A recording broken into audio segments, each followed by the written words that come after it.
Hello, dear friends. Hi. Konnichiwa and Yokoso.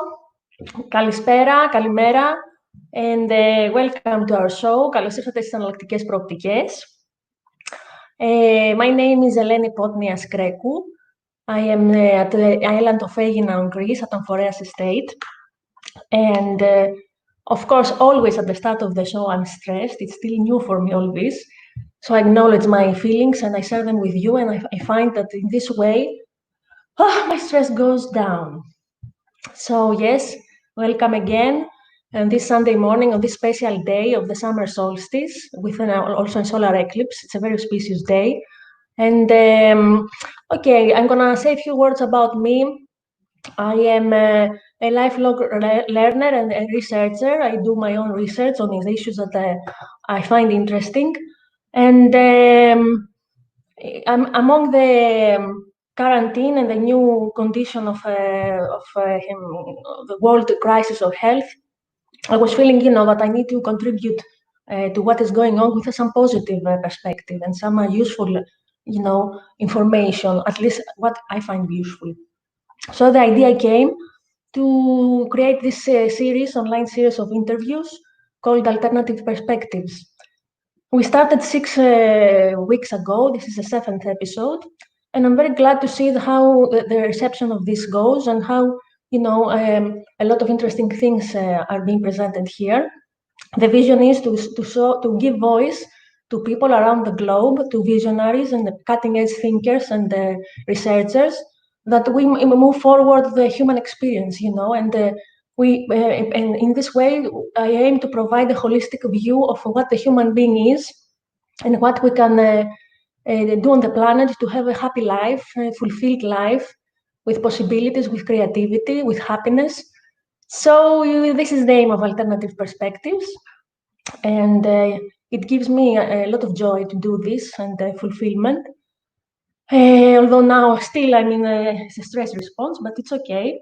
I acknowledge this and I love myself for being stressed. It's a part of me.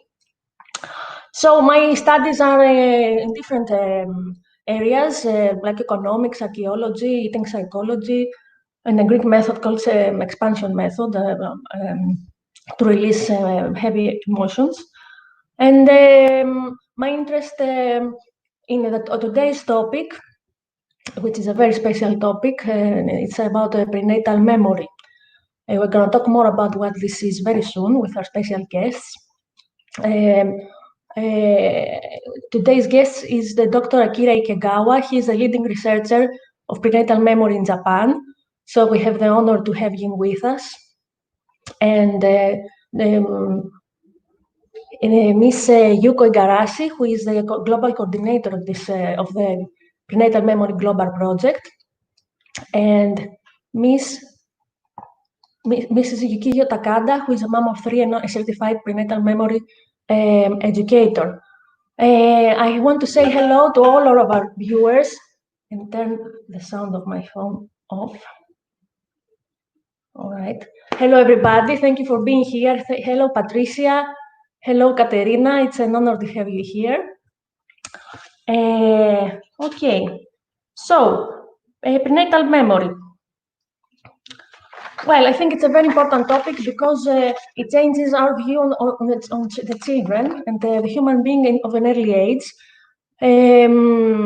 We used to think that children are not capable enough, are not ready enough, and that childhood is just a transition to adulthood. So we try to prepare children to become adults as if adulthood is the aim. But the memories of children show that they are already full human beings with full abilities, different than maybe the adults. So I think that if we incorporate in our approach to children this understanding that they are full human beings, this will give us a different way to parent the children, also of course to gestate as women, to give birth and parent the children. So without further ado, I would like to talk a bit about today's day. Yes, this astrological event of the eclipse and how important it is. It will use the words of my teacher, Cynthia Devi, one of my teachers. She writes that today the Great Mother the great Queen Mother Moon unites with the great King Father Sun, and they create the two planets by entering each other a ring of fire. And this unity supports the birth of a new reality that we can co-create together. It's a perfect opportunity for our topic. We are going through an ending and a beginning in the human history and global civilization. At this portal, all potentials and possibilities exist today. What we will choose as individuals, every choice shapes our collective experience and future. And as we cross through the threshold of today's event, it is essential for us to have clear intentions for health, for self, each other, and our world.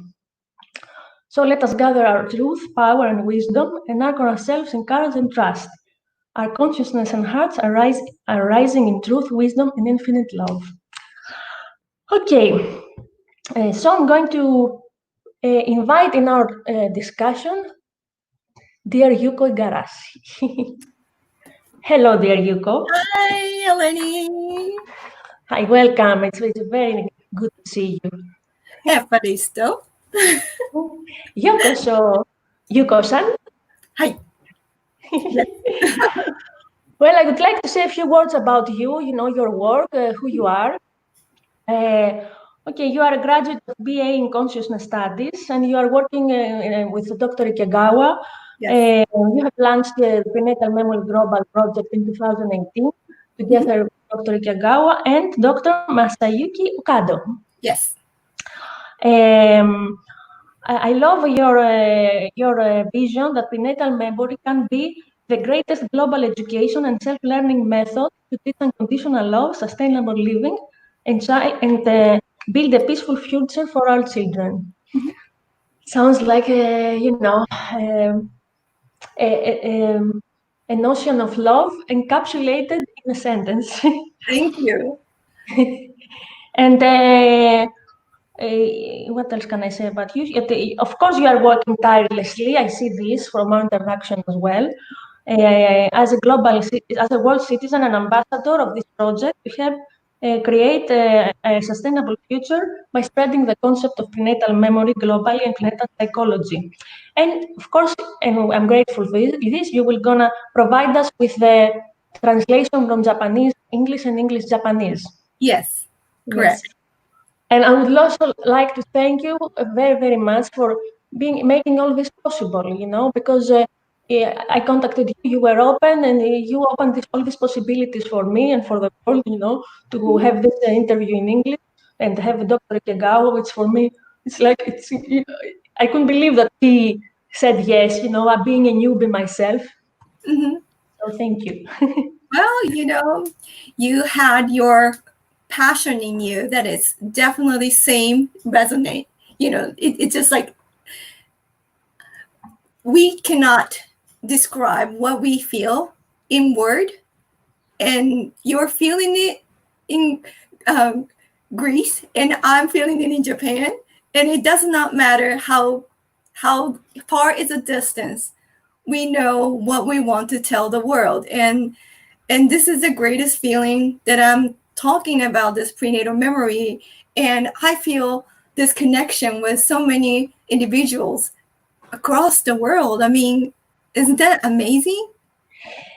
It is one of the gifts of modern civilization to be able to connect like this and co-create. And it wouldn't be possible to change the situation of the planet if we didn't have this connection through the internet. Exactly. Yes. So we have everything we need to move forward. Yeah. Mm-hmm. Yes, we are. So I would like to say hello to Vasiliki and to Yoko. She's in Japan. Hello, Yoko. All right, so I think it's time to put in our live stream Dr. Ikegawa himself. Yay! Hello, Dr. Ikegawa. Welcome, Yoko. Thank you. Thank you for inviting me today. Thank you. Thank you for accepting the invitation. ありがとうございます。ゆうこさん。Hi. He just said that thank you. I think you already know that, right? The word arigato, because you've learned it already. Yes, it means thank you. Right, exactly. Yes. Okay, I'm gonna say a few words about you, Dr. Ikegawa, to present you to our viewers. Well, you are a medical doctor and a doctor of medicine with a specialization in obstetrics gynecology. You are a highly respected and compassionate healthcare professional with more than 40 years of medical and academic experience and extensive background in the research of the prenatal memory. Yes.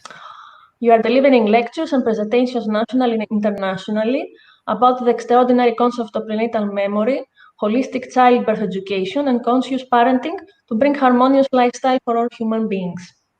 Your aim is to restore self-esteem so that international citizens on planet Earth will be able to build a society which is collectively compassionate towards each other. I read this every time and it brings me tears to my eyes. Your vision. My heart is happy. Okay. Thank you. So welcome. It is an honor to have you, and it feels almost like a dream to me, to be able to converse with you, because I have parts of myself that feel, that I am not worthy enough. So this is fantastic that I can show this part that we are worthy. ありがとうございます。過分なご評価ありがとうございます。もう本当に先生がやってらっしゃることにすごく響いてくださってるんですよね、エレニさんは。なので、もう本当にこうやって一緒に時間を過ごしてインタビューできるなんて本当に夢のようだっていうような感じなので、これからよろしくお願いいたします。よろしくお願いします。はい。Okay, I think it's now to add to our conversation, dear Yokiyo Takada. Yes? Yes. Hi, Yokiyo. Hello. It's so nice to see you. Finally. Yes, well, today is the day. Yes. Thank you for having me here. Welcome. I'm happy that we were together, the four of us. Okay, I'm going to introduce you. You are a mom of 3 children. Your youngest one is 21 months old, and the others are 4 and 8 years old. You received prenatal memory education while being pregnant in your 3rd child. However, you have already had experience with your children having access to prenatal wisdom beforehand. And you're going to share with us your family story and how the prenatal education changed your parenting style. And then you are now a certified prenatal memory educator, and I love this, intercultural communication coordinator in your project Mom Talk. As an English teacher, you bring mothers together in Japan. So welcome yourself to this fantastic set here of people. All right. Let's say hello to Olga Guni. Olga, it's an honor to have you with us. She's watching us. Yes. Yes. Hi. And Vasiliki says you are all very worthy and brilliant for bringing this topic forward to us. Thank you. Thank you. Thank you very much. Vasiliki is a coordinator of Amphoreas Estate, wellness.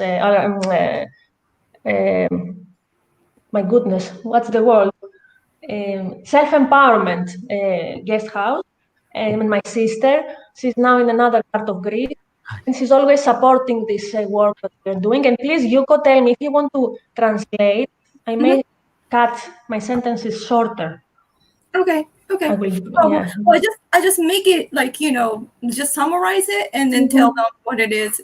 Butバシルキさん、妹さんの今ご説明をしてたんですけれど、本当に彼女をこう支えてくれる感じで、今一緒に見ててくれるっていうことなので、そのことをみんなに伝えたいっていうような感じなので。はい、ありがとうございます。はい。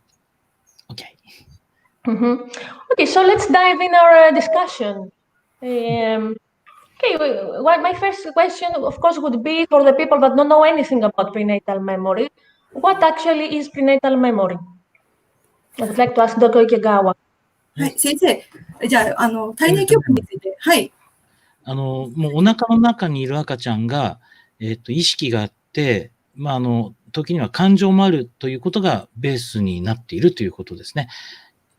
今までの科学ではそこはないというふうに考えられていたものが、実は、あったんだという、これが一番の基礎になります。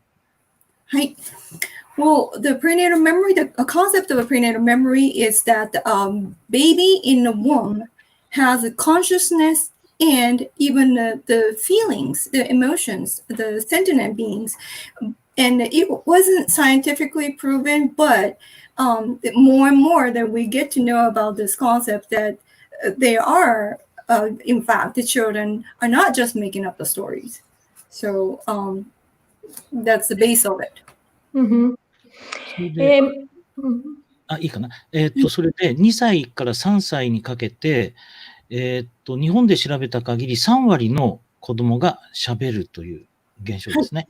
まあ2歳の子はまだそんなにはっきり喋らないけど、3歳になるとかなりはっきり喋るということです。はい。In Japan, the survey has been conducted, and there were like 2 to 3 years old has been talking about the prenatal memory, and it's about 30% of the population. Well, among the, of course, the survey population, but that's how it is in Japan. And the 2 years old cannot really define what it is like into the language yet. But once they get to the 3 years old, they're pretty much, be able to talk more about what has happened. So that's what he found out. Mhm. And what kind of stories do children share? まあ一つは、お腹の中にいた時の状態。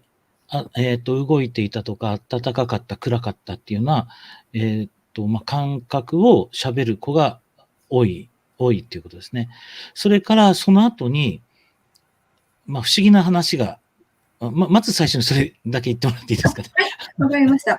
Well, first of all, they're actually talking about the condition of how it is inside of the womb, like it's dark or warm or bright, and they're just like talking about it. That's the majority of it. And second one is going to be, はい、先生。それから、その次に自分の手がだんだん長くなってくるとか、まあ、手足が大きくなってくるっていうようなものを喋る子も出てきて、それから、あとはへその緒がある、胎盤があるっていうことも、分かっている子もかなり多いです。Well, and then there's more of a kind of like mystic, kind of like it makes you wonder. Like children will be talking about how their legs and arms are extending, like with their growth, or like some of the children can actually define how the umbilical cord is formed and actually attached to the body, and that's like as their senses, like that's how they define how the conditions are and talking about it. So that's more about kids who actually remember more detail about the memory in the womb.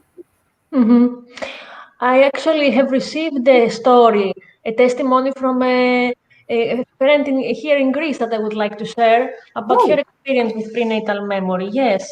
And also I would like to say hello to Vasiliki, Maritina, and Mariana. Hello, thank you all for being here. Yes. And Olga says, when you ask the question, the answer comes. Thank you for asking the question. Of course, we need to ask the children about this topic most of the times, right? Yes. 今一緒にご覧になっている方たちのことを紹介したんですけれど、バシルキさんと、あとマリアーナさんと、マリアさんかな、見ていらっしゃってありがとうございますってことをお伝えしたんですけど、オルガさんがそうなんですね、子供たちに聞くっていうことがすごく大切なんですよ。そのこと言ってくださってありがとうございますっていうことをお伝えしたんですけど、やっぱりこの話をし始めたら、ギリシャでもその体内記憶の話っていうので、お便りが来たらしいんですよ。あ、そうなんですか。はい、そのこと持ってる。多分そのこと次に話してくださると思うんです。じゃあちょっとぜひお聞きしたい。はい。Can you tell us about the story that you received? Okay. My friend says that I'm talking with my twins. They shared with me that where they were before they came into my belly. They were in the stars, high up in the sky, together with other babies. Inside the belly, it was warm, and one of her children said that up in the sky, before he was born, he was there, and after he went into the belly, and he was feeling a bit uncomfortable by the mother's belly button that was on top of him, he said. Yes. Would you like to? Yeah. Yeah, sure, sure. 空の上、同じ空の上から見てた。空の上から見ていて、それこそお星様っていうスターっていうことで言ってたんですけど、お空の上でも見ていて、で、それでお腹の中に来たらあったかかったよって、でも、お腹の中に入ったら、なんかちょっと、アンカンファタブルって、ちょっと心地が悪かったっていう、なんかへそなんか、へそのが、あれかななんか上にいたからか、なんかベリーボトンの隣、上にいたからみたいな感じで言ったんですけど、そこに多分、座ってるからしたんでしょうね。この空の上からっていうのは子供たち昔よく言ってたんですけど、雲の上もしくは空の上だったんですよ。で、最近の子供たちは宇宙から来たっていうので、他の星から来たっていうので、多分その子は最近のお子さんのような気がするんですけど。そうですね。聞いてみますね。お願いします。ちょっと荷物が来たんです。すみません。ちょっとだけやつします。Well, Eleni, he was just saying that the children are actually sharing a story like what they're coming from the sky, you know, from above the cloud, and that's how it was, maybe like 10 years ago.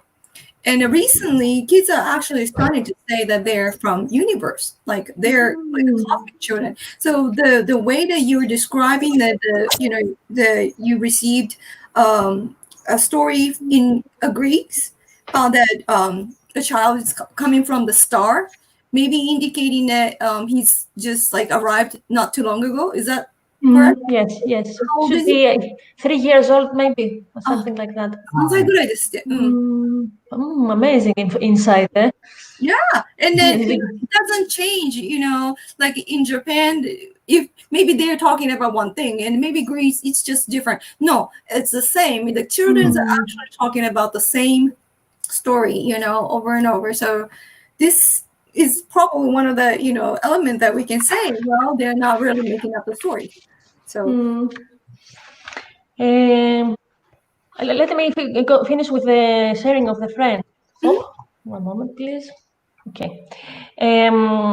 She says that she has found a way she has 3 children. The first one, the bigger one, she said that we have found a way to communicate while he was in the belly. And I was asking things about when I was shopping for him to knock. He likes the clothes or whatever she was.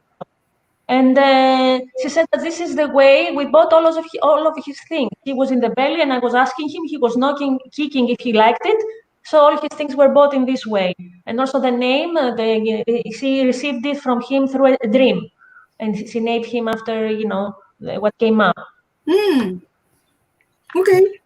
夢に名前が出てきたの？そうですね。あと、そのお腹の中にいたときに、蹴って教えてね、みたいな感じにしたので、生まれてからもそれをやってたみたいな話でしたね。なるほどね。お腹の中でよくやりますけど、生まれた後もやるんだ。お母さんとのコミュニケーションという感じで覚えててやってるの。ギリシャでは普通にやるんですか？こう、キックゲームみたいな。Eleni, this is a question from Dr. Ikegawa. Do they when a mom is pregnant, do they talk to the baby in a womb in some way, to play the game, kicking games and things like that? Is that common? I think it was my friend's inspiration to do this. Oh, she's quite open, and she's also a somatic psychotherapist. So I think she's well connected to the body, and she's open on all this. いや、じゃあ、もしかしたら、そのギリシャでっていうよりは、その方がソマティックセラピーとかサイコセラピーとかやっていらっしゃるからこそ、自分自身の体とのそのコネクションがあって、子供ともう本当に直感でお話をするっていうような感じだったんじゃないかなっていうことですね。それから、目が見えないはずなのに、お腹から外を見てたっていう子結構いるんですね。Well, the children, I mean, they're eyes should be shut and they can't see, right? But they are testimonies that saying that children are actually seeing the scene outside of the mother's womb. So 前住んでた家の間取りとか、 生まれてからはそこに行ってないのに、しばらくしてその家に戻ってきたときに正確に説明するとかいう子もいたりするんですね。だから目が見えてないのに、なんか見える仕組みがどうもあるらしいっていうことですね。はい。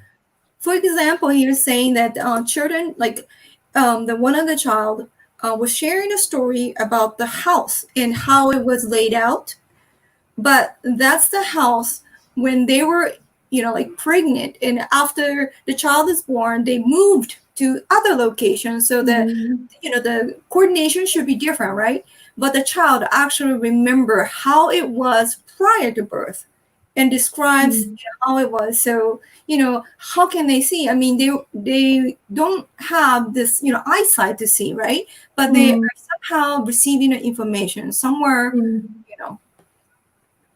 so that's what he described. I have a question from the audience. Adigoni, hello Adigoni. She asks, in which month the soul embodies the new body? Which month? On which month of the pregnancy the soul embodies? The soul enters the body.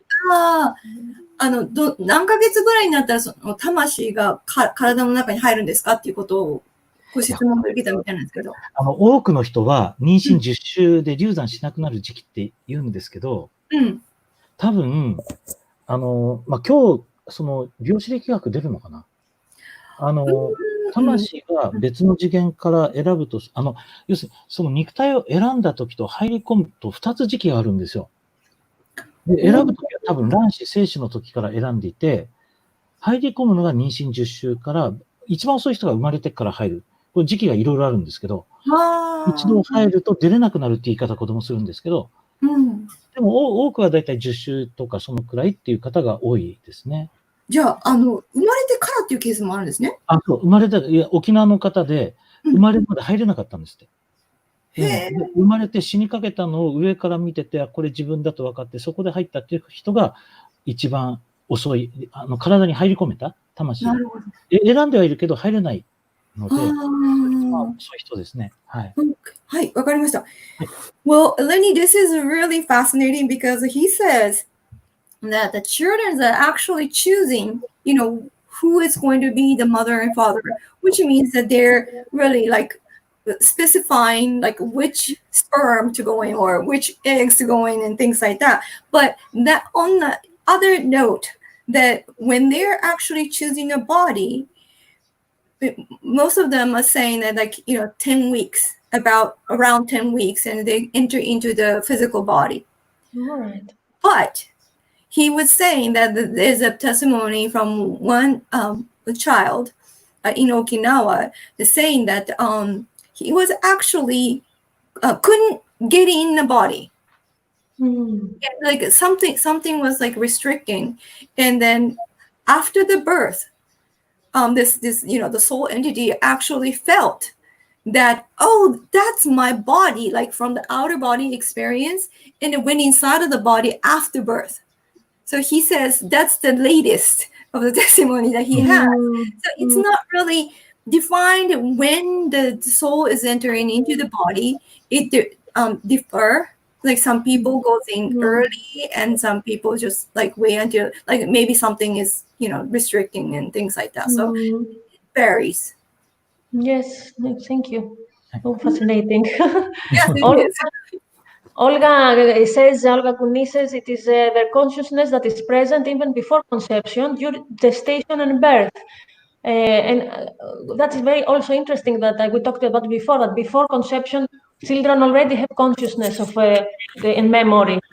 So to me, from what I've understood and reading Dr. Ikegawa's book, that we're gonna tell people where they can find it and download it in a bit, is that of course there is individual process for each child. There are similarities, but it's not a one universal process that everybody goes through in terms of time, for example, or what happened. Yes, and I lost my line of thought. So yes, good. Wait, so the Olga was saying that the consciousness before the conception thing, right? Yes, it says that the consciousness is present even Mhm. before conception, during gestation and birth. During gestation and birth, right? So, you want me to tell that to Dr. Ikegawa as well? Sorry? Oh, well, I'm just going to translate. Mhm. 意識が受精の前からあるかってことね。そうですね。意識が、結局、それこそ受精の前とかもそうなんですけれど、それこそなんていうのかな、お腹の中にいる時とか、そういった時も全部意識がある状態なんですよねっていうふうな感じで、オルガさんがこう、メッセージを送ってくださったらしいです。そうですね。はい。だから生まれる前から赤ちゃんコンタクトを送る場合があるから、はい。妊娠する前から多分赤ちゃんの存在はあるんだと思うんですね。そうですよね。全員かどうかわからないけど、そういうケースは少なからずありますので、自分の名前を伝えてくるとか、はい。結構あります。はい。Well, he was explaining to me that there are a lot of cases that the children are, selecting a parents and like having the initial contact with their parents. Like my case too. I mean, I had my child when I was no, it was 2014, but my daughter apparently contacted me when I was when it was 2012. So it was way before the conception, but like she chose me. So I guess the consciousness is even before they are forming or like even having a connection, like almost like a contract between a parent and a child. They're like trying to find out if it's okay, like to have a exception. So, which is really interesting. To be honest, I was reading a comment and I lost your last No problem. the last thing you said. Yes, I'm sorry. I'm trying to be in a lot of different places. Maritina says it is amazing to hear you talking about our experience together with all the children around. You are sharing vital and unique information. Thank you. I send you a virtual hug. Thank you, Maritina. Maritina is always with us. She's my somatic psychotherapist, and she's one of the reasons that I am here. All the work we did together, she's amazing. 彼女のお友達は今メッセージくださったんですけど、本当最高ソマティックのはい彼女がこういった道にこうガイドしてくれた方なんですよね。エレニさんにとって。なので、はい、それでこういったお話が聞けてすごく嬉しいですっていうことで、バーチャルハグを送ってくれました。はい、ありがとうございます。はい。あれ、ゆきおちゃんはそういう赤ちゃんからメッセージってもらってたんでしたっけ？あ、はい、もらってます。The third one actually. いいですか？はい。Yeah. Eleni, Dr. Ikegawa just asked if Yokiyo has a story like that, pre-conception communication. So she's gonna talk. Thank you, Dr. Ikegawa. Yes, Yokiyo, please share. Okay, so since I was in junior high, I really wanted to have 3 kids, and when I was hoping to have another one, that was in 2017. I think I talked to Dr. Ikegawa and also Yuko Tsuchihashi. She is another founder of the Prenatal Memory Education Association. And I did order birth. I wanted to have a baby who wants to enjoy every single activity that I have. Right after she or he came to my dairy. But before the conception, before I knew that I was going to pregnant again, I just had the feeling that somehow the baby is going to come into me in summer. And I was waiting for summer, but nothing happened. But the end of that year, I felt something. Actually, the baby noticed me by singing a song in my head. And yeah, I think Yuko-san knows, maybe Yuko-san knows the song. Ikegawa sensei knows that Dr. Slump Arare-chan, the opening song.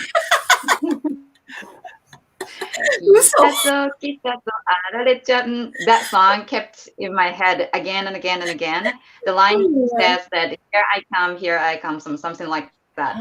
And I was wondering why this song, why it's keep going in my head. And I was singing out loud. And of course, my kids don't know the animation or anything, but they started singing together.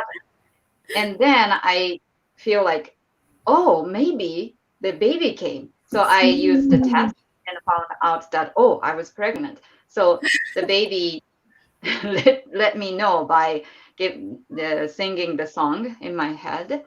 Then after the test, I checked the date due of the baby, and it was summer, August. So I was like, oh, that's why I felt the baby is coming in summer. That's fascinating. Fantastic.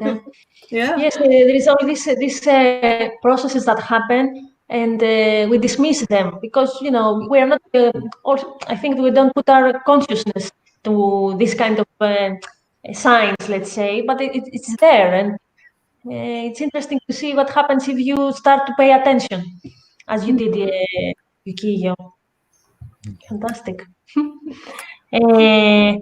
Yes. Yes. Do you want to say something? Me? Me? Okay. All right.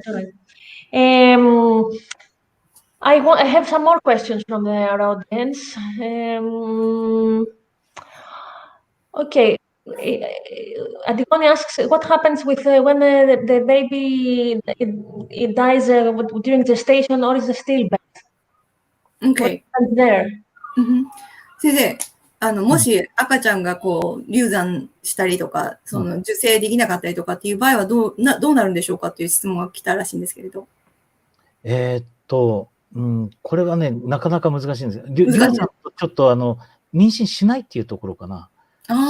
そこのところはコンセプションまで行くかどうかっていうところと、その後のプロセスがあるんですけど、多分意識体っていうのが赤ちゃんに、肉体、卵子ですよね。接続して、うまく働くようになると育っていくんですけども、そこがうまく接続がいかないと妊娠しないんですよね。そういう問題があって、それから妊娠したとしても、その間のプロセスの中で、生まれる日にちっていうのをこう自分で決めてくるので、いわゆる寿命ですよね。はい。だからそれは短くていい魂もいれば、魂という言い方でいいのかな。これをちょっとギリシャ語で何て言うのかまた聞いてみてほしいんですけど、その意識体というか魂というか、そういうものが生きる時間っても決めてくるんですよね。はい。だからそれを例えば旅行に例えると日帰り旅行とか1週間、1年の旅行は行く人が決めると同じように赤ちゃんが決めてくるので、赤ちゃんにとってはその短ければ短いという時間を選んできてる。それはそれなりに目的があって短いし、長く生まれればいいってわけでもないということですよ。なるほど。わかりました。じゃあお伝えしてみますね。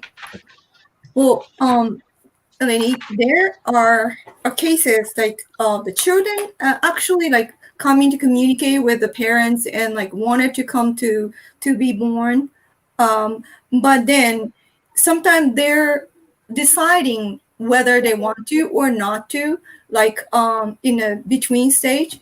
And when that happens, the consciousness of the baby, or you can probably say like a soul, is there a word like a soul in Greek? Yes, psyche. The Greek psyche is Greek. Psyche. Right. And so if that is going to psyche is going to fuse into the egg, and then ovum, and then it will make that connection between the body and the soul.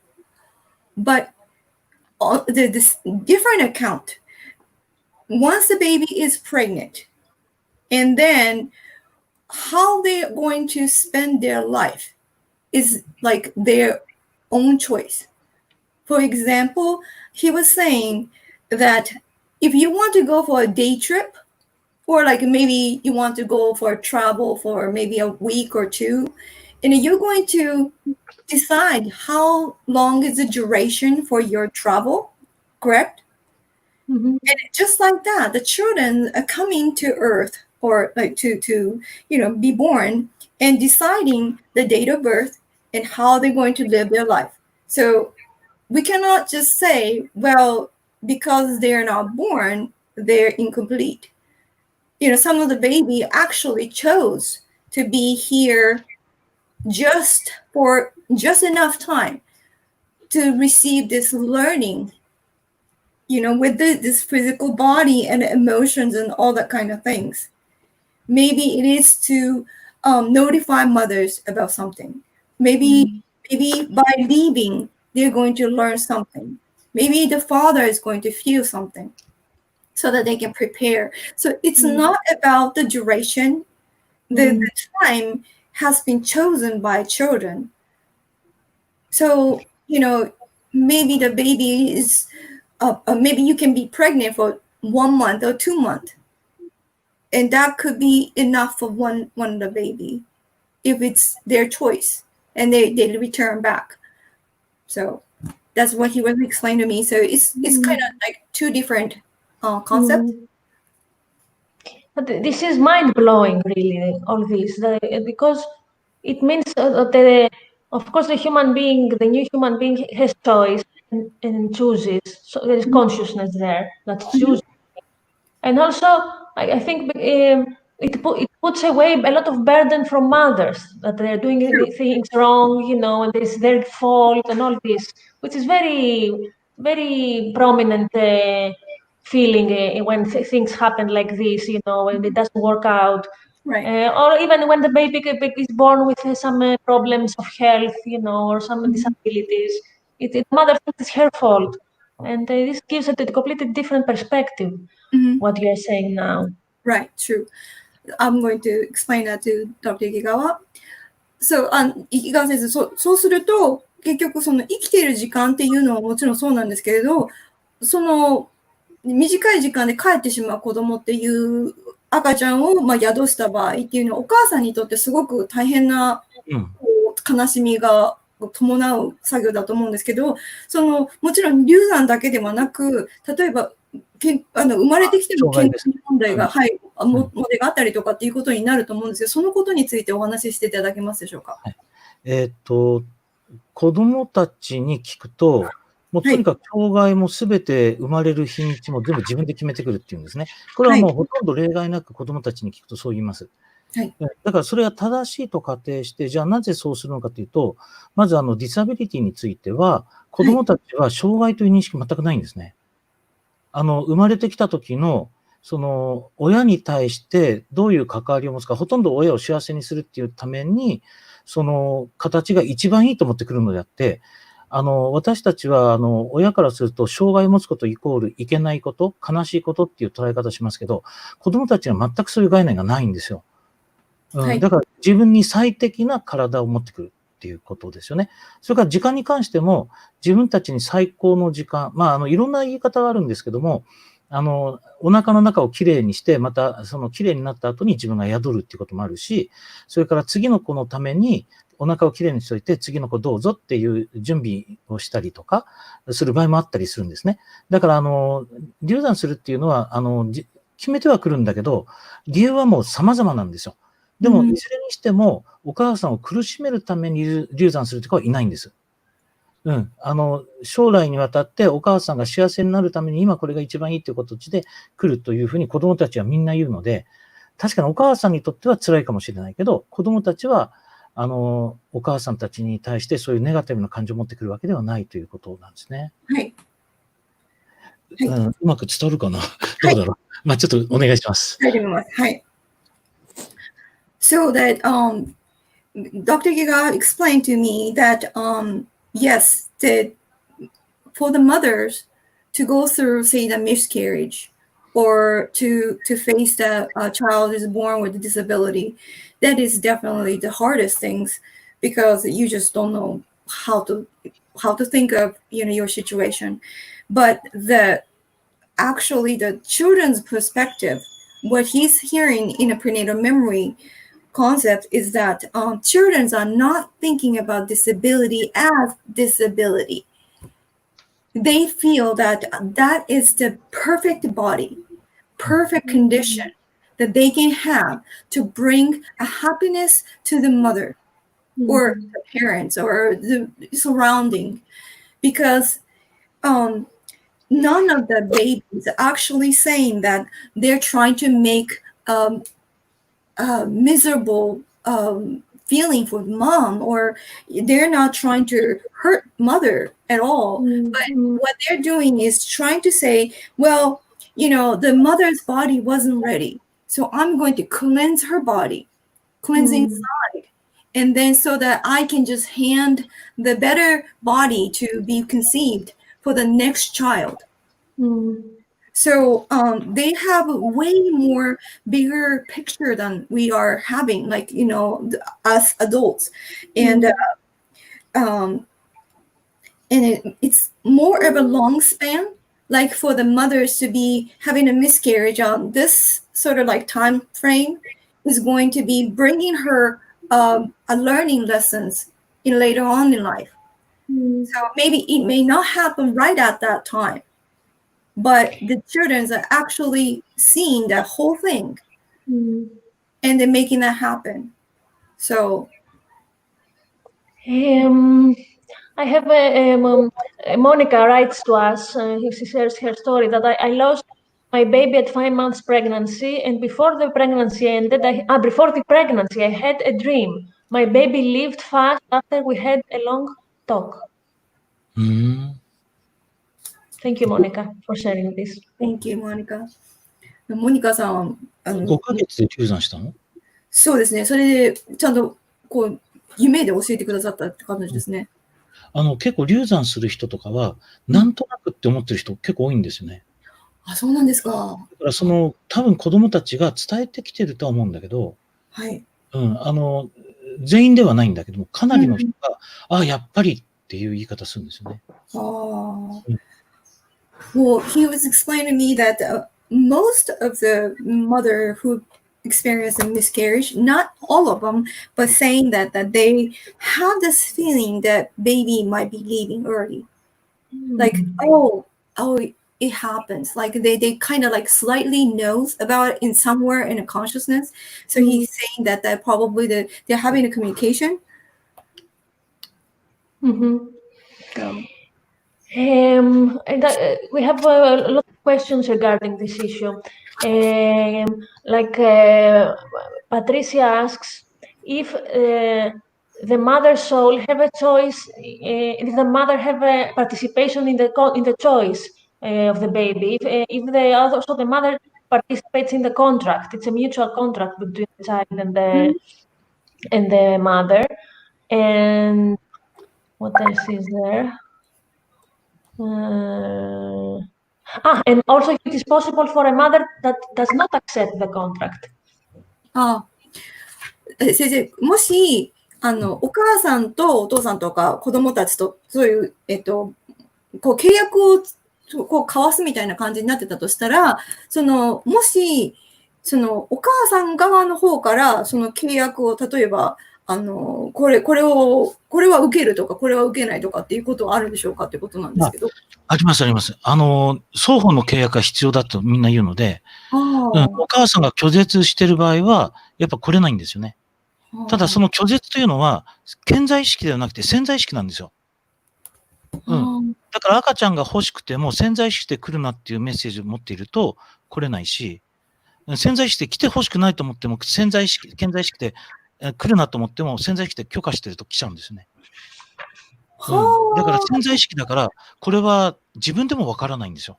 でも子供たちにすると、両方の契約、赤ちゃんが来たいという希望とお母さんが来てないという希望が合致しないと来れないんですね。なるほど。はい。だから顕在意識ではないっていうことです。はい。Well, to answer Patricia's question, the both party has to agree upon the contract to be able to like conceive. But the most of the time, if the mother wants to get pregnant, but how they actually think in the mind, like in a conscious mind, that it's not about what you say in the conscious mind. It's a subconscious mind. Mm-hmm. So that you could be saying that you want to have a child, but somewhere back of your head that maybe you're not ready for it. Mm-hmm. And if that happens, the child cannot come to that mother. So sometimes it doesn't match. The mother might be saying, well, now I'm not ready for this child. But maybe in a subconscious mind, she is hoping to have a child, maybe because of the loneliness or something. So it's not apparent. Sometimes it's confusing, but it's really the subconscious mind's decision.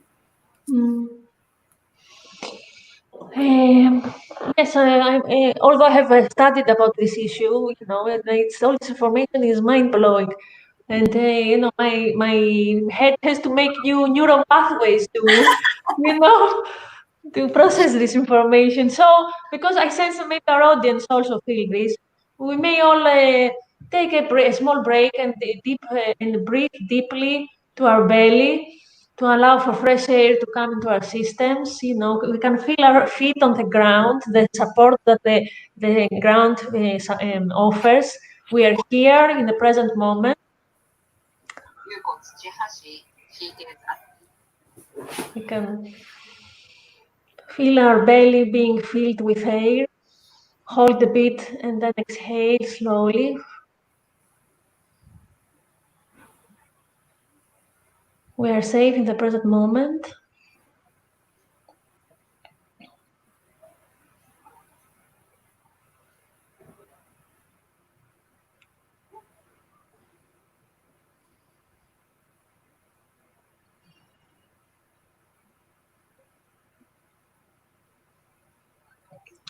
All right, we can keep this diaphragmatic breathing while we speak, and you that you listen to us, please also, I invite you to do so. These topics are very new, most probably, and to us, and they may bring up also emotions, stressful emotions. So it's all good, it's all accepted, it's all normal. Hello, Julie. Julie is from Birthing the New Humanity and Birth the Change. She's with us. I would like to invite you to write where you are from. That would be very interesting from us. Where are you listening from? From which part of the planet you are? To feel the connectedness. She's from France. Ah, fantastic. All right. What else do we have here on the comments? 嬉しいですね。ジュリーさんも見ていてくださってるって。すごいですね。この間教えたんですよ、私。ありますって。なんかコメントがあるのかな？はい、ライブ配信してるので、Facebook の方で、そこで見てくださってる方のコメントを彼女が読んでくれてるって感じなんですけれど。なるほど。はい。So, Patricia says it is really a body-soul decision from not it's really a body-soul decision. It's a living process that follows its own direction, all this, what we're talking about. Yes, definitely. Monica is from Romania. Hello, Monica. As you said, Julie from France. Yeah. Julie says it's wonderful to see you all. Yes, Thank you. Thank you for being with us. Okay, I will change a bit or maybe before that, yes, Yokiyo, please share with us your stories. If your children retain prenatal memories from when they were gestating. Sorry, can you say that again? If your children have memories of the time in the womb. My son is now 8 years old and he doesn't talk about it now, but when he was 4, he didn't remember a lot of things when he was in my womb, but one time I asked him, do you remember how you were coming out this world? And he said the word guru guru. That means like turning around and coming out. So of course I didn't teach him the words saying the turning and coming out. So I felt like, oh, he knew how he was coming out to the world. And my second one, she doesn't talk about the time she was in my belly, but she was describing when she was up above, and she was with other babies, pre-born babies, and actually she said that she was with her brother and also younger sister, and she was climbing down. She said that there is many children saying that they are coming down by using the slide, right? But my daughter was saying that she was like holding one thing and coming down from like this. So it was kind of interesting. Yes. Well, thank you for sharing. Okay, we're gonna have a chance to talk more about your experience, Yokiyo, when we talk about prenatal education. But for now, I would like to ask Dr. Ikegawa how this your interest in prenatal memory changed your practice, your obstetric gynecologist practice, and you personally. 先生、この体内記憶を知って、産婦人科医としての、こう、方法というか、プラクティスが変わったかどうかというのは、先生の。いや、もう、大幅に変わりましたよね。はい。例えば、監視分娩をするとか、帝王切開うちはやってなかったんですけども、はい。そう、産科処置とかは赤ちゃんに効くようになるし、それから超音波計測、あれも、赤ちゃん結構嫌がるんですよ。だから嫌がるんだけど見なきゃいけないから、とりあえず赤ちゃんにまずやっていいって許可をもらってからやるようになったり、性別見ても嫌がるんですよね。それが喜ぶ子もいるんですよ、性別も。赤ちゃんと違うので、まずちゃんと見ていいかどうかを聞いてからやるようにって、とにかく赤ちゃんにお伺いを立ててやるように変わってきましたね。なるほど。Well, he answered that for his practice part, it changed tremendously. And how it changed was that if he's using a forceps delivery, he decided that he wants to ask the baby prior to the procedure, and even the echo, the children, baby doesn't like it, and sometimes some of the children likes to reveal their gender, and others just like don't want to be like even touched or like seen. So Dr. Ikegawa started to practice, is it okay to show or tell your mother or parents, of your sex? And then his practice dramatically changed. ね、それで先生の生き方というか、産婦人科医としてというだけではなく何か変わったことありますか？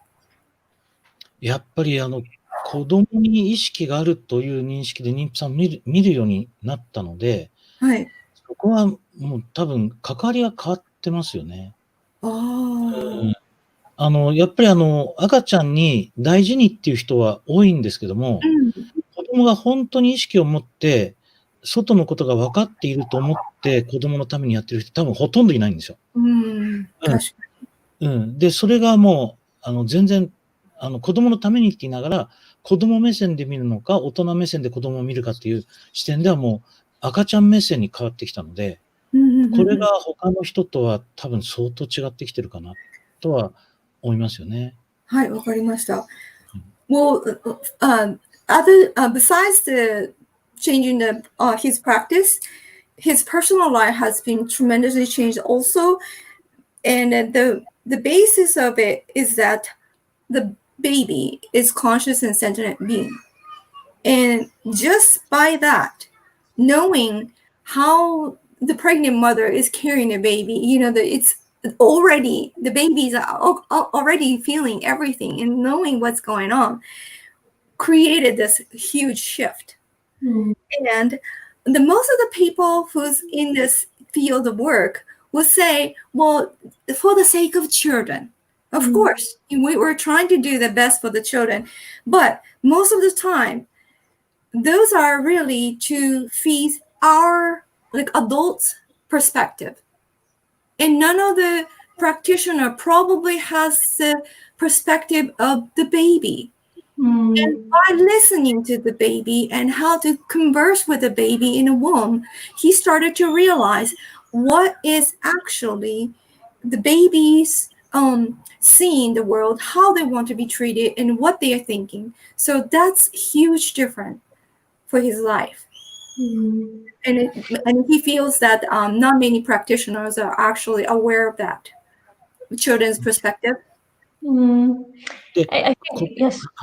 そうここで、赤ちゃんが嫌がるからやっちゃいけないってことではないんですよ。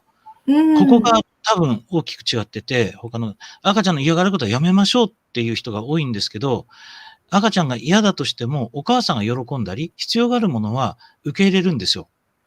だから、嫌だという、直感、私はダウジングとかいろいろ使うんですけど、赤ちゃん直接話せる人もいますけど、赤ちゃんが嫌だって言った場合に説得するんですよね。なぜこれが必要かっていう話をしてあげると、大体嫌だけど OK なんですよ。性別も見られるの嫌だけど、お父さんお母さんが喜んだらいいやって言うんですよね。ここは、嫌だからやめようじゃなくて、嫌だけどやらなきゃいけないことありますよね。それはちゃんと子供に説明、だからもうちっちゃいお腹にいる時から子供に説明するってことをするんですよ。これはね、多分ほとんどやってないと思います。なるほど。はい。Well, he was saying that most of the baby like say some of the things that they don't like to reveal their gender, for instance. That does not mean we can't just do what we want to do and just respect the children's wish and then to say, not reveal the sex of the baby. He's saying that, well, even though the baby does not want to be shown, if you can communicate and ask them, well, mother wants to know if it's going to be a boy or girl, and trying to talk to them about why they're trying to do that procedure. And then most of the time, the baby will say, well, I don't like it, but, and then they will let you.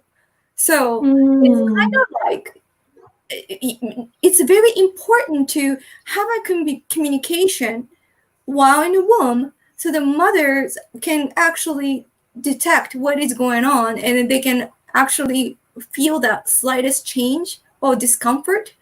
And Dr. Ikegawa says that to communicate, he's using a dowsing. I want to ask this. Yeah. So that's how he communicates. I think of so many things to say. And now, my mind is stuck. すごい情報が多くて、なんかもう新しくそれこそシナプスがこうつながっていくようなそういう風な感覚だっていうふうに彼女おっしゃってたんですよね、先ほど。そうですね。あまりの情報量がね。はい。はい。Well, it seems that we have been we are living in a civilization where we think that only the adult human being is a complete human being, and even that anything else, it's not complete, it's not conscious enough. Babies, children, animals, plants, we are the adults, we understand, and everybody else is lesser. So we devaluate in this way all the other, younger humans and other creatures around us, and it has a great cost for our societies. 訳してもらわないと分かんないね。ですね、大人がこう私たちそれこそ例えば赤ちゃんだけではなく動物とか植物とかすべてのものに関して私たちよりもまあ、なんていうかな、その存在として分かってないとか、そういうふうな感じに思ってしまっている部分があると思うんですけど、結局そういったコンセプトを持っているのは私たちは大人のあり方であるわけですよね。はい。っていうのこれは、科学的にっていう思考でいかれると、証明できないことであったりもするんですけど、何を目指しているかというと、大人になった時に、自分の意思で生きていける大人になってほしいっていう、自立してる大人になってほしいっていうのが目的なんですね。で、その時に、そういうふうに子供の意思があると言われて尊重されてきた子供と、尊重されてない子供ははっきり違いが出てくるんですよ。だから科学で証明する必要があるんだったら、その証明を待てばいいんだけど、でも子供がその時もっと大きくなっちゃいますよって話ですよね。なるほどね。だから今、それで何か子供を尊重したことで、子供に危害がハームフルだったらまずいけど、何か具合悪いことありますか？むしろ子供を無視することの方が危害が大きくいくんじゃないんですかという発想があれば、そう思った人がやればいいっていうことだと思うんですよね。Okay. Well, Dr. Ikegawa said that it's very difficult to scientifically prove what we're saying, but what he was saying is that what we want to achieve is that the child to be independent when they become adult.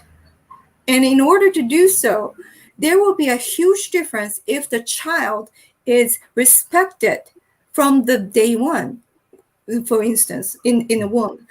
And then if the child is neglected or not being able to voice their opinions and things like that, what would be the consequences in the long term? And he says that we cannot scientifically prove that, but there are big differences between the child respected from the conception and for the child not being able to really voice their opinion. So it seems to me that we're going to have a new, different humankind, different new human. Like now we are Homo. What are we? My goodness, Homo sapiens. My brain is that's it. Okay, we are Homo sapiens, and if we change our conception, gestation, and birth practices and parenting, we're going to create a new species. I have the feeling, really, like the new abilities, new construction of the nervous system, the brain, the prefrontal cortex is going to be much activated. It's going to be a new kind. わあ、先生、すごい、褒め言葉ですね。私たちホモサピエンスじゃないですか。でも、体内記憶を知って、こういうふうな動きになって、その考え方が分かっている大人が子供を産んだりとかしたら、もう、そこで人類、違った人種とかが、その通り。っていうところまでおっしゃってます。いや、本当その通りだと思います。はい。人類を変えたいと。Well, he absolutely agree with you. And that's what he's actually doing. You know, he wants to change the consciousness of the, us all. By the prenatal. We are very grateful for your doing this. Do you exist, Dr. Ikegawa, and doing this work? And of course, your team, Yuko and Yokiyo, and you're all in this process, of changing, giving this possibility to humanity. And I'm happy that I'm with you on this. Thank you. Evaristo. こうやって私たちがこの話をできるっていうこの場所、私たちがつながっててっていうのは本当に彼女にとっては夢のような話で、ありがとうございます。これお伝えいただきたいんですけど、産婦人科医がね、こういう意識を持てば世の中変わると思ったんです。ところが産婦人科医を含めて医者は全く耳を貸さないんですね、こういう話に。で、お母さんが、医者は変わらなくても、お母さんが変わればいいと思ったんですよ。で、お母さん方に伝え始めたんです。そしたら、子供たちが変わる。これ、ゆきおちゃんに話聞いた方がいいかもしれないけど、変わるんですよ、子供たちが。で、何が変わるって、なんか変わるんですよ。OK、それはちょっとゆきおちゃん、ゆきおちゃんにってことで。はい。だから、その医者が変わるっていうこと、要するに科学で証明されなくても、これはお母さんならわかりませんかっていう。これはでも世界共通だと思うんですけどね、私からすると。はい。Well, he's saying that first, when he was starting to research this prenatal memory, and it was, he was fascinating. He was fascinated with this fact, and he wanted to tell everybody about it. And so he was sharing it to the OBGYN doctors and a medical practitioner and all that. And most of the people are just saying, no, I don't know what you're talking about, and just like shut him out. So then what he thought was that he should be talking to mothers. So he changed to, the actual talk to the, more of a professional to talk to the mothers. And that's why he's doing all these seminars and lectures and things like that. He writes so many books of this, few examples. This is English books. But anyway, so he thought if he can change the mothers, that's going to change a lot. And then he says that probably Yokiyo can talk about this. When the mother is changed, children automatically changes. So. Okay, before Yokiyo, you can answer. I would like to say hello to Galina. She's in Russia and she's with us. And Aki Suzuki, she's in the Netherlands. Yes, hello. And Miwa Yanasi, she writes in Japanese. I can understand if you can. Look. Yes, it's you should see this chat box right of the screen, most probably. And Antonella, she says that's wonderful. My new book is the first one, the first science-based, wisdom-based, addressing the issue of the practitioner's perspective and influence of the pregnant mother-baby relationship, and thus on the baby's development. I am happy that you are mentioning about what we discussed during our Zoom talk, Yuko. We need to address how to educate healthcare professionals, which is not through intellectual knowledge, but embodied mindfulness and compassion practice. Thank you, Antonella. アントネラさんってオーストラリアの方で、私、知ってる人？はい、お話しさせていただいたんですけど、彼女からもコメントいただいて、とても、彼女は本当リサーチャーなんですけれど、はい、それで、すごいこのお話を聞いてよかったということなので。いや、よかったです。はい。コメントを今読もうとしてるんですけど、ちょっとそこに行きつけないところです。多分これでやっちゃうと、音が出ちゃうんですよね。そうですね。Well, Eleni, I think if I open it, it's gonna start the video and it's gonna be like. Okay, no problem. I'm sorry. Yes. Okay, Yokiyo, please share with us your experience. Maybe if I talk about the contrast between my first son and also the third one, because when I was pregnant with my son, which was 8 years ago, I knew the word prenatal memory, but I didn't know deeply. So I just read some books of Dr. Ikegawa's books, and I was really interested in, and I was really hoping to talk and ask about that to my son when he was becoming 2 or 3 years old, and I was excited about that. But at that time, my understanding was just communicating from my position. Like I didn't understand. I didn't believe that baby was sending me some messages, or he had that conscious, he had the purpose why he was in me or something like that. So in a way, I was kind of ignoring his messages or his feeling when I was pregnant with him. And I was talking to him. I was trying to communicate with him, but maybe it was not that successful. So after he was born, he was crying a lot at night, and I changed his diaper and I breastfed, and I couldn't think of other reasons why he was crying. So that was a little bit hard for me. Of course, it was my first child, and I didn't know how to handle it. Maybe that's another reason for the hard time. But then after he was born,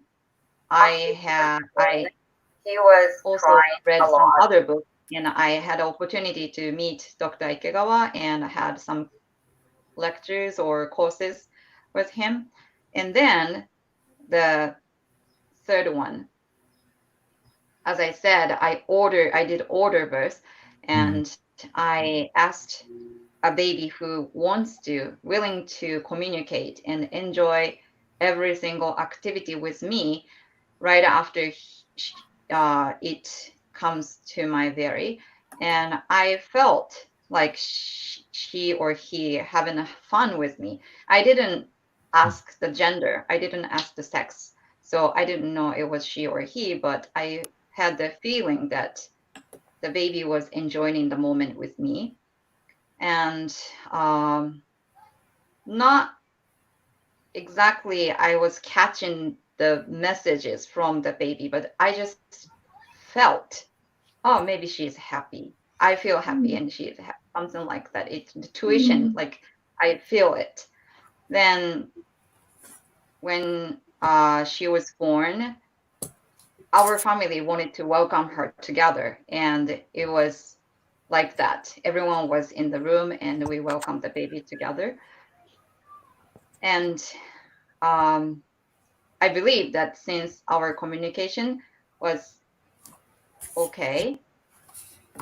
Can you hear me okay? Yes, I can hear you perfectly. Okay, so I think we communicated well and it was good communication. So 1 day old baby had a big smile on her face. So maybe you can show the picture if you can. Yes. Let me check.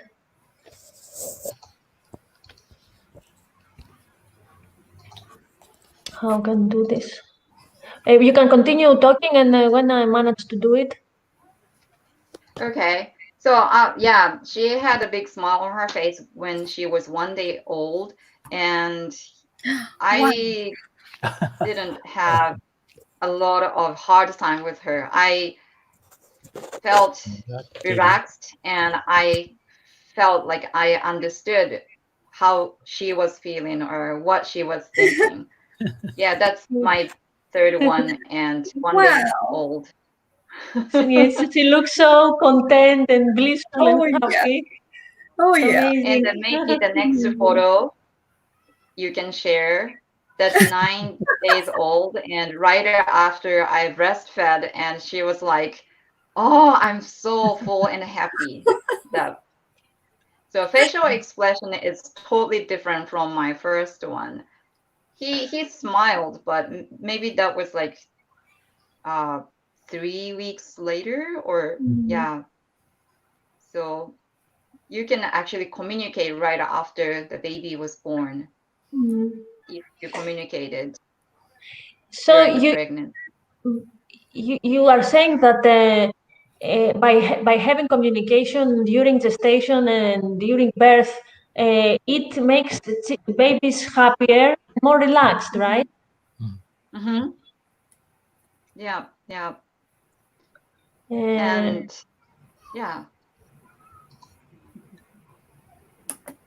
What is And maybe previous of that photo, I put the quantum bars, and I actually took the quantum bars course with Dr. Ikegawa and Miss Yumiko Tobitani.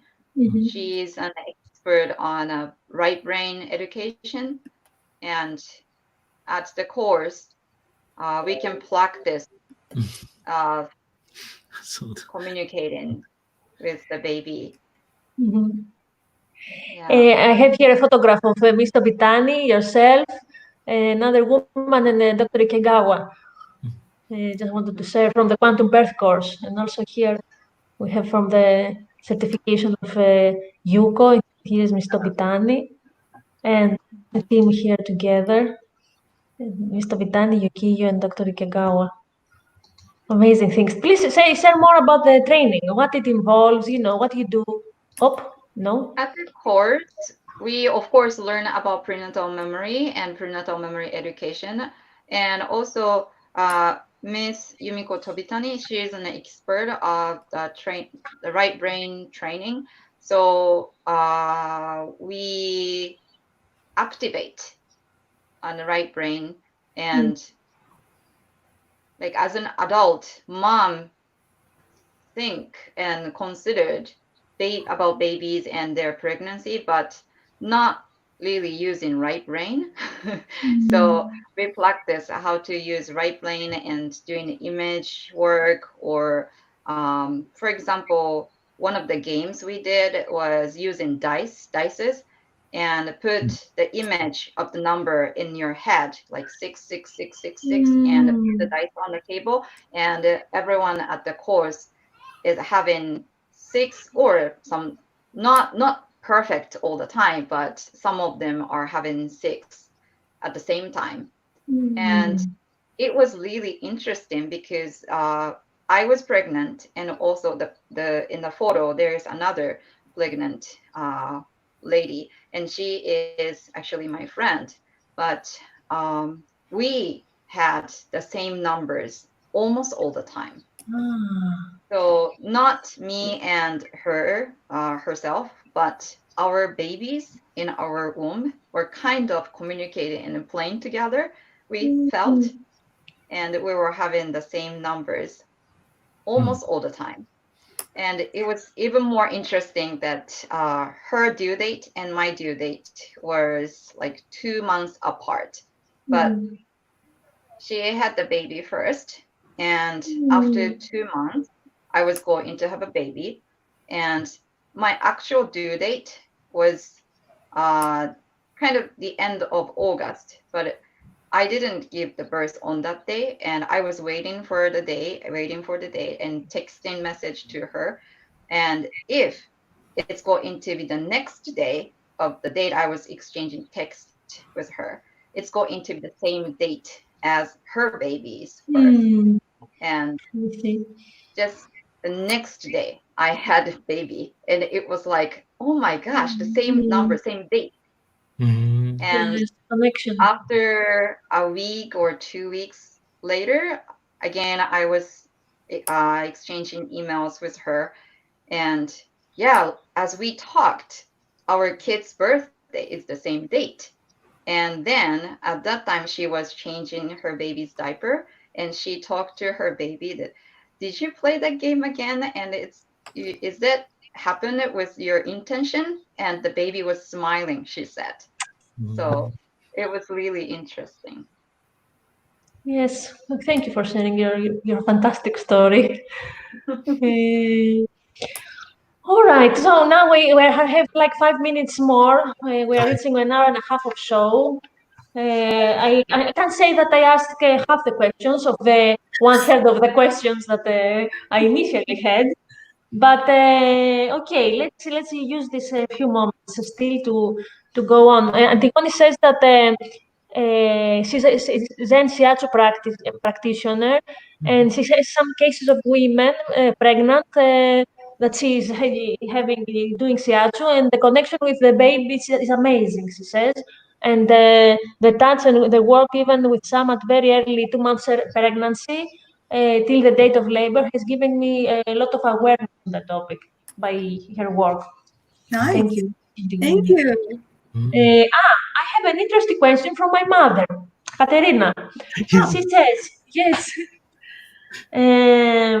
She says, if I understand well, there is education from pregnant moms about prenatal memory to have access. I wonder, for an old mom of 66 years old, is there a chance to have access to prenatal memory? And in which way this can happen, and what would influence, how it would influence in my life? いい感じで、お母さんからの、はい、質問にお答えいただけますでしょうか。妊娠してなくても、この情報をこう学ぶことができますか？それを学ぶことができたらどういうことが起こりますかということなんですけど。先ほどね、飛谷先生の右脳教育ってあったんですけど、はい。多分ね、脳の機能を鍛えるんじゃないんですよ。本来いるべきとこの情報を受け取る練習なんですよ。それで、これをお母さんが学ぶと、子供とつながっているので、関係性が良くなるんです。本来受け取るべき情報を受け取ることができる。大人になると受け取ることができなくなるんですね。で、だから飛谷先生はそれを開く練習をしてるんですよ。右の脳の機能を鍛えてるわけじゃなくて、向こうからの情報を取る練習をしてるんです。で、これは大人閉じちゃってるんですよ。ところが、ここが開くと、子供とお母さんってフィールドでつながってるんです。一番わかりやすいのが、これ、日本だと添い寝をするとね、赤ちゃんがおでこに汗かくんですよ。はいはい。その時に赤ちゃんのフィールドが、お母さんとつながってるんです。会話しなくても。だから汗かくんですよ、この辺。だからこれギリシャにそういう現象があるかどうか聞いてほしいんですけど、で、赤ちゃんが抱っこして汗をかいてるときは、めちゃくちゃこの宇宙とかつながってるときなんです。そうなんですか？そうなんですよ。で、これは大人になってもつながってるんですよ。だからお母さんがそこのフィールドが開くと、自分の子供とかと同じ場を共有してるので、関係性がめちゃくちゃ良くなるんです。だから、親子関係悪くても、すごく良くなるんですよ。これ、ゆきおちゃんそうだよね、なんか。教育受けた人、みんななんか親子関係悪い人とか、お母さんと関係悪いとかいう人いるんだけど、この、意識すると、お母さんとの関係性とか、旦那さんとか良くなるんですよ。そうなんですか。これは私、良くなるんです。初耳でした。じゃあ、そうですか。赤ちゃん汗かくと思うんですよ。この汗かいてるときに、宇宙から情報を目いっぱいもらってて、お母さんも汗かいてくるんです。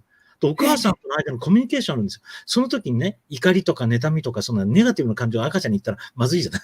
なるほど、なるほど。お母さんがハッピーな状態で抱っこしないと、赤ちゃんの情報全部ダダ漏れしちゃうんですよ。ダダ漏れ。了解いたします。汗をかくかどうか聞いてみてもらう。多分汗かくはずなんですよ。はい、わかりました。Well, Eleni, I know that you're not a mother, so you might not be able to answer this question, but he wants to know, Ms. Tobitani is doing this right brain training course and things like that, but it's not really the training of the brain.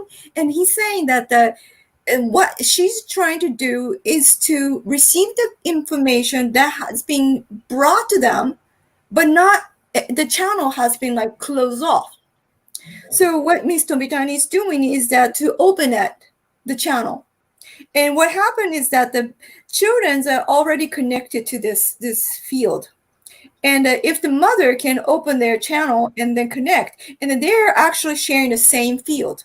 And he wants to ask this question that once the mother and in Japan, many times the baby and the mother sleep together, co-sleep. And that's how it is in our tradition. And that he says that a lot of times the children start to sweat. And that's when the children are connected with a cosmic consciousness. And so when things like that happening, like to have a connection with the cosmic consciousness, and then the mother's having a negative thought, if that connectedness is still there, and actually feeding that negative emotion into the child's psyche, right? He's saying that this should be avoided, and then to be having a positive thoughts or something something better, happier thoughts, so that the children can share the same field and having the same feeling. And he wants to know if that is the case in Greek as well. If it's a Greek, the Greek mother actually experienced that, holding a baby and a baby start to sweat. 頭に汗かく。On the head. We have to ask our audience. Yes. But we're actually running out of time, aren't we? We are, yes. But do you have a few more minutes to say a few more things? Sure. Yes? Dr. Ikegawa, is it okay to go like 10 minutes more? あと10分いいでしょうか、先生。はい。もちろん大丈夫です。ありがとうございます。All Yes. right. Thank you, and thank you, everybody that is watching us and is, bearing with us. But it's such an interesting topic, and All right.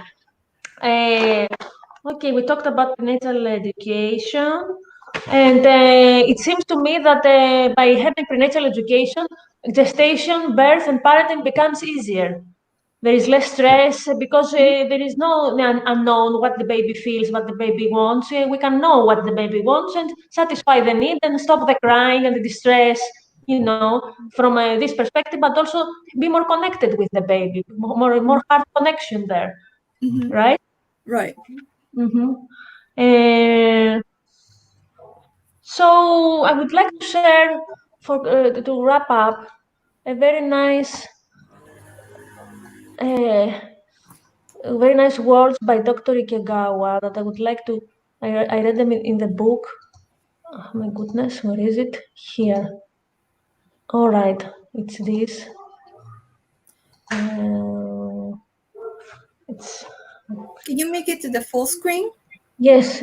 I'm trying to see slideshow here.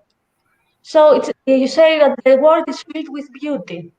Children want to know how to express this. They want to know how it works and how to communicate this excitement to those around them. I think these feelings of happiness are the driving force behind life. I love how you put this, because I believe that our aim is really to become in touch with our child self and have access to all these feelings of happiness and being in love with life. In Greek, eros, which is translated by love in English, but it's a different sense. And eroticy, the question, have the same root. So the one that is in love can ask questions. So it came to my understanding that children are in love with life and they ask all these questions and are connected. So we need to have access to this child aspect of ourselves as adults, to have access to all this creativity and happiness and joy, and fulfillment in life. Yes. Would you like to translate? Sure. Let's see. Where can I translate? First of all, you were saying about the parenting, right? Sorry. I read Dr. Ikegawa's text. You want me Yeah. to? Okay.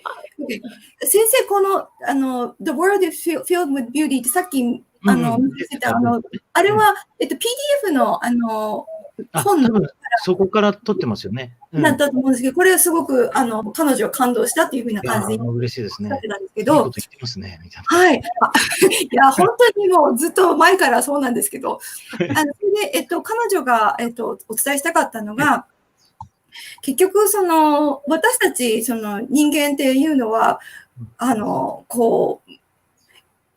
すごく素晴らしい才能を持ちながら生まれてきたのにもかかわらずそこに行きつけないっていうところがあると思うんですけれど、それ結局私たちは大人になってそれで結局価値観が変わってしまってそのちっちゃい頃に思ってたことを忘れてしまい、やっぱり仕事だったりとか、もうちょっといいお仕事をしたらお金もらえるかなとか、そういったところに行ってしまうと思うんですけれど、結局子供たちが何も純粋な心で思ってる命に対する愛というか、そういったものをどんどん忘れていってしまうんじゃないかっていうふうな感じでおっしゃってて、で、ヘレニックランゲージって言って彼女が言ってたんですけど、古代ギリシャの言葉でですね、エロス、私たちも哲学で多分いろいろと聞いてる言葉だと思うんですけど、それともう一つエロティスっていう言葉があるらしいんですよ。で、これは、なんていうのかな、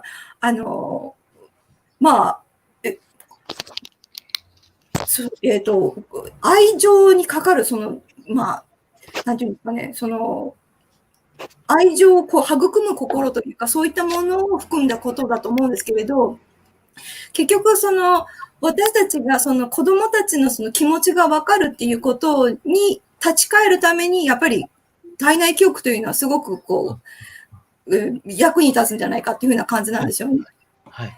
それで、結局、私たちが体内記憶を知るっていうことは、本当に光を知ることであり、で、本当にエロスとライフって彼女は言ってたんですけれど、もう本当に愛、命に対する愛っていうものを育むことができて、で、もっともっとその、なんていうのかな、成長、子供たちが成長していくのももう本当に、まあ、楽になるって言ったらおかしいですけど、私たちに今まで大変だと思ったことが、こう、少しずつ、ね、まあ、わかりやすくなり、で、それで、こう、私たちに力を与えてくれるんじゃないかなっていうふうにおっしゃってたんですね。嬉しいですね。なんかそうですね。で、これからの時代が、多分価値観が変わるじゃないですか。やっぱりお金とか地位とか、今まで大事だと思われてた時代が何年も、まあ100年以上、何百年も続いてきて、それが正しいと信じ込まされていたんだけども、生きづらいわけですよね。ところが、一人ずつ全員能力が違うんですよ。その能力こそが、あなたが生まれてきた目的だから、それを早く掘り起こしてあげて、育てるっていうのが、これからの育児に変わると思います。はい。うん。今まではみんなに能力ない、それをつけてあげるっていう教育だったものから、もう能力は持ってるんだと。それを育てるという教育に変わると思うんですよ。そのためには一人ずつ違う教育になってるんです。はい。集団でやるということよりは個別に。これはやっぱり家族が一番やりやすいんですよね。はい。うん。そういうふうに変わってくると思うので、これからもっともっと一人ずつが輝く時代に変わっていくだろうなと。これは AI、人工知能にとって変わることができないんですよ。はい。これがまさに人間が生まれてきた目的に多分変わっていくと思うんですね。はい。Well, he was responding back to your statement and then saying that we believed that was the way of our life. You know, to have a better job, to have a better salary and things like that. And then for the children, we adults think that we need to teach the children, but the fact of the matter is that each individual has a different ability, and it's very important for all of us to realize our own ability to flourish, to nurture that ability, because beforehand, like what we experienced in the past is definitely, well, you are not having any capability, so I'll teach you. That's the way of education. But he was saying that the education has to start from the family unit, from the beginning. That way, the family can nurture the child, each individual, and knowing what their abilities are, and then to actually allow them to do what they're born to do, what they came to do, and so that each person can be enjoying their life and with a bright future, and that the artificial intelligence cannot do. This is the human being. We're born to experience all this, and that's he's saying that's probably the next future generation. It's going to be cared by the loving parents. Yes, I think it's a one-way road. If you want to to safeguard humanity and continue being on the planet, we definitely need to do this. Otherwise, we're going, towards the situation is getting more and more difficult. Yes, true. このまま続いてしまうと、やっぱり人間難しいですね。はい、ということなので。変えないといけないですよね。はい。And I would also like to share my own process. Like we have been talking about mothers and babies and how this can change the relationship. But we are adults. We had our births and our gestation period and our experience and memories that are now in the subconscious. But in my personal experiences, by being in touch with memories of my birth, that was quite constricting with biceps, and it was painful, and it took a long time.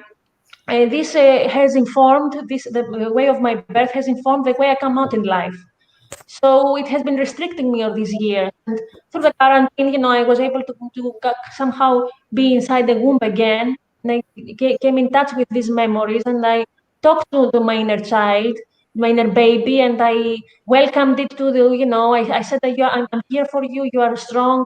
You are a hero. I love you. Welcome. The words that I wasn't able to hear when I was birthing, in my birth.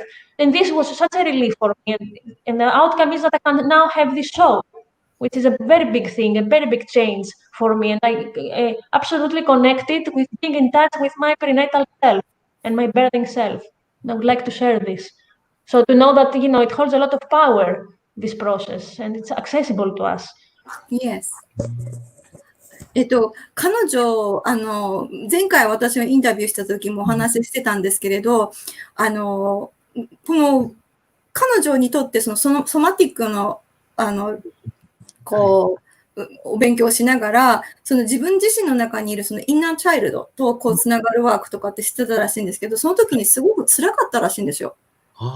で、それでもうやっぱり彼女それまで自信がなくて、もう本当にこういうショーをやり始めたの本当に最近のことなんですけれど、本当それまでは自信がなくてっていう風な感じだったんだけど、その自分自身っていうそのインナーチャイルドをこう癒していくっていうことで、ここまでたどり着けたんだけれど、その際にこのプリネタルメモリー、その体内記憶の考え方っていうのもすごく助けになったんですよっていうふうなことを言ってるんですよね。それで大人になってもその子供たちの体内記憶ではなく、大人になっても私たちの中にある胎児、私たち自身の胎児っていうのをケアしてあげることができたっていうふうな彼女は言ってたんですね。なるほど。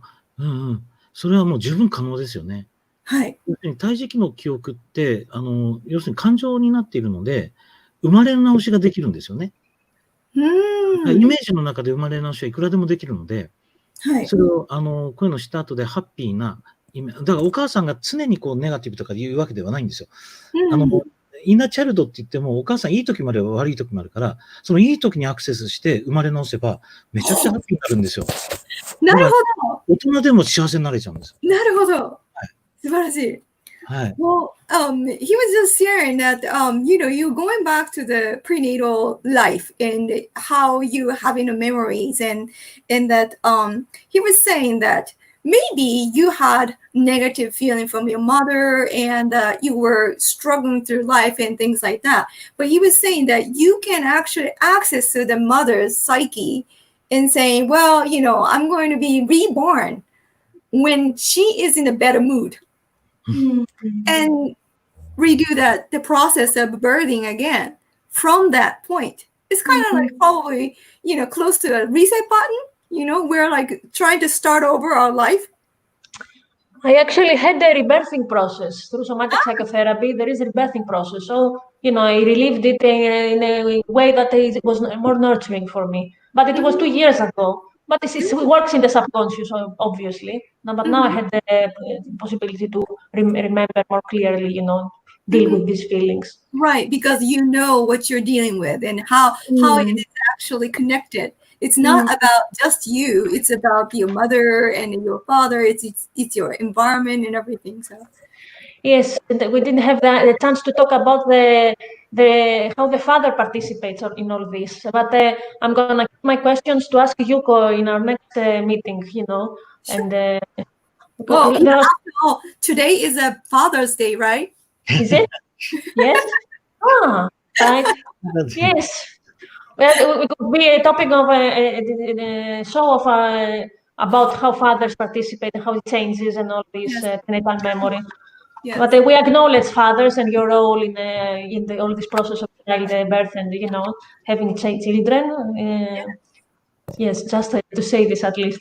Okay, so one last comment from you. I would like. I read in your book that the pregnant mom's happiness is the quickest way to change our world's future and create a sustainable human civilization. I would like you to a bit elaborate on this. Well, is it from the comments? No, it's a question. In which way that's saying the pregnant mom's happiness is the quickest way to change the world.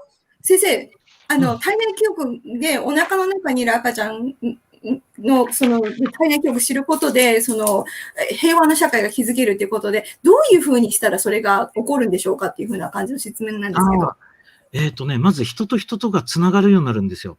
今は、人と人とが切れるようになってるんですね。で、例えば、コロナ、COVID-19 も、ソーシャルディスタンス、まあ、海外でどういう言い方するのかな。別にディスタンスを取るとか、それから、ロックダウンするとかは、個人と個人を切る方向に行くんですよ。はい。ところが、心と心がつながるようになると、フィジカルな接触でなくても、心と心がつながるように子供の時から練習できるわけですよ。はい。そうすることによって、文化が違っても、考え方が違っても、自分でそれは相手がやることが嫌であっても、つながっていくんですよ。はあ。で、このつながるということが次の私たちが目指す。だからダイバーシティですよね。違いがあってもつながるという感覚を皆さん持つことができれば、表面的なことではなくて、内面的なところがみんなつながっていく感覚があると、平和になるんですよ。はい。違いがあっても争わなくていいんですよね。はい。で、それを赤ちゃんとお母さんが一番できやすいので、そこから私は手をつけてるっていうことなんですけど。はあ。なるほど。それを親子関係で解決することによってってことですね。お母さんも赤ちゃんも開きますよね。意識を。はい。そうそう、それを巻き込んでお父さんとか地域とか、まあ家庭からだんだん周囲にこう広がっていくことによって、こっちでも、わからない人がいてもいいんだけど、だんだんわかる人が世界中に増えたら、みんな繋がっていくんじゃないですか。ネットワークで地球が繋がるイメージなんですよね。はい。Okay. So, what he was saying is that after the COVID, it's taking us the social distance where we're locked down, we're locked in the house, and we can't see friends and go to places that we used to go, and those are the really difficult tasks for the human beings. But the prenatal memory concept is connecting the people together, and not in a physical way per se, but we're connected our soul because we're feeling the same. It's our we can emotionally connect it together, and that what would that do is that even if we have a different culture background, or maybe we have a different mentality, or maybe there's something that I cannot bear for other culture to have, and things like that. What happened is that all these differences, diversity, is going to be the next step, because we're different. We want to be care for each other's and nurture each other's and to value our differences, and that is probably difficult to do it if it's between adults and adult versus adults. But what he's saying is that what if we start from mother and child relationship? Because if that mother and child relationship changes and it'll be better, and then the surrounding people, like say father or the grandparents or their siblings or the school or the community, it just gets bigger and bigger. And that's how he sees it. That he feels that the prenatal memory is going to connect people because their relationship is get better. And so it's kind of it's each individual's way of working towards each other's differences, understanding, caring, compassion, maybe. Yes, it's also forgiveness. In Greek, forgiveness is synchoresi, which means to have space inside of me so that other people and other things can fit in. Like encompassing somehow is forgiveness. So I think prenatal memory, it's like opening the heart, and we can accommodate, life in a new way, in a nurturing way. And things that happened in the past, and things that have hurt us, but to see everything from an alternative perspective. Right, alternative perspective, yes, definitely. Yes. Well, can I translate? Yeah. Thank you. ギリシャ語で forgiveness、許しっていうような言葉で、なんていうのかな、違いがあっても、その人のことをこう受け入れるっていう、なんていうかな、スペースがあるっていうような感じの言葉らしいんですよ。ああ、そうなんですか。その、まあ、英語で言っちゃうと forgiveness になってしまうんだけれど、そのギリシャ語の、はい、の意味で言うと、違いがあってもそれを受け入れるっていうような、その許容量みたいな、そういうふうな言葉があるらしいんですよね。だからそれに近いかもしれないですねっていうことが。なるほど。学びますね。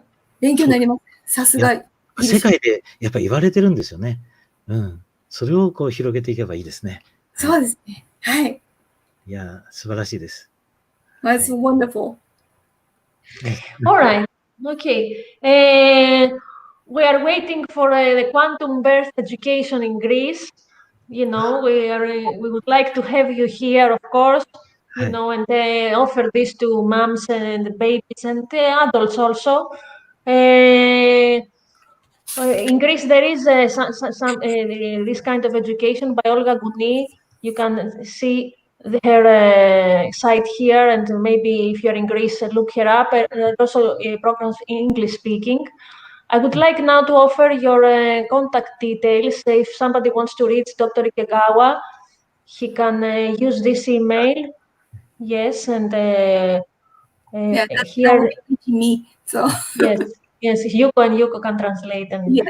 here we have the resources from Prenatal Memory Global Project and Yuko. You can find many information. And Dr. Ikegawa's book, it's a PDF full of perinatal memories of children and wisdom. It's free. You can download and read it. Here you can find information about Yokiyo and her work. If you have any comments and questions you would like to send us feedback, please use this email and we can maybe talk about this in a later show, address this. Thank you all for being here today, for sharing, Dr. Ikegawa, your wisdom. It was amazing, mind-blowing, and I think it's going to take some time to, embody all this information. Yes. I don't know if you'd like to say something, each one of you, to close up. 何か、一言ありますか、先生。こうやって、皆さんとお話できる機会をもらって、とても嬉しいですっていうのをお伝えください。これからも一緒にジョインして、協調して何かできるといいなっていうことをお伝えいただきます。はい、わかりました。He is very honored to be here today to talk about this, and he would like to join your effort in the future, maybe some other talks, on live show. So looking forward to the time. Arigato, thank you. I'm looking forward to continuing our discussion because I'm sure everybody has so many questions still, and I have about 50 more. That's right. That's right. You probably haven't really touched that list of the questions, right? So. また次回。ありがとうございます。Thank you. Yukiyo, ありますか？Yukiyo? Yuko?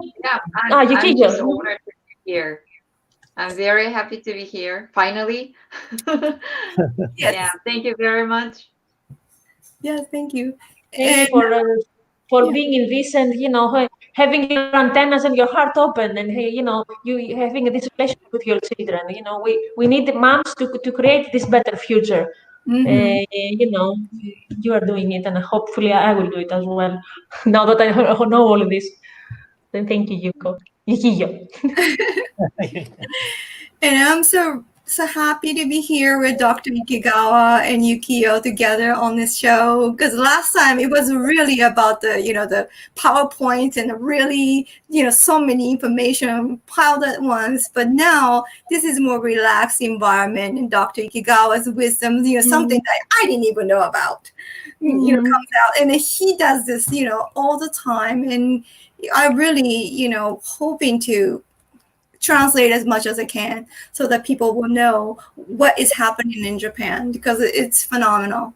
It's the social change. It's a really amazing things happening here. So yes, thank you, Yuko, for being bringing us all together. I have some prepared something in Japanese. Oh, you did? Of course, yes. Dr. Ikegawa, Yuko Igarashi, Yokiyo Takada, arigato gozaimasu. ありがとうございます。 ありがとうございます。 What I said is, dear Dr. Ikegawa, Yuko, and Yokiyo, thank you. And I would like to say arigato nihon. Nihon. Yes, thank you, Japan, for doing this and bringing this fantastic consciousness to the world. Our next talk is going to be, we have prepared a few things, but we haven't scheduled still, with Dr. Olga Guni. It's going to be in Greek. With Mahal Musa, we talked about, and she's also going to have a talk. And with Ankita Marzani from India. Maha is in Australia, so alternative perspectives is global, as it already is. Now we have people from all over the world. And I would like to say, Monica says thank you so much. Galina, Vasiliki, Manali, Patricia, Katerina, Antigone, they all say thank you to us, to you, for sharing this, and thank you for being here. It's really, with your energy, our energy together creates this possibility.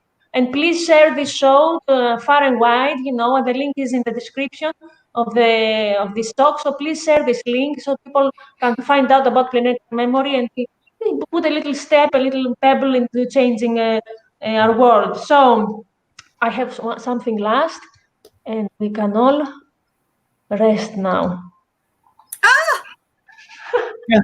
Thank you. This means thank you from my heart. It means in Japanese. I could not pronounce it, so I wrote it.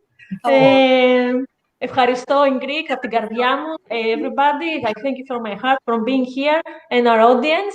That was it. 2 hours show. It was a marathon. 2 hours. Thank you for bearing with us. We were a bit tired, but we made it. So thank you, everybody. Have a great day. Yoichi Nichio Gososhite Kudasai. Have a good day. I send you my love and my gratitude. Yes. Thank you very much. Bye-bye. Bye-bye. Have a good day. Bye-bye. Good day. Thank you.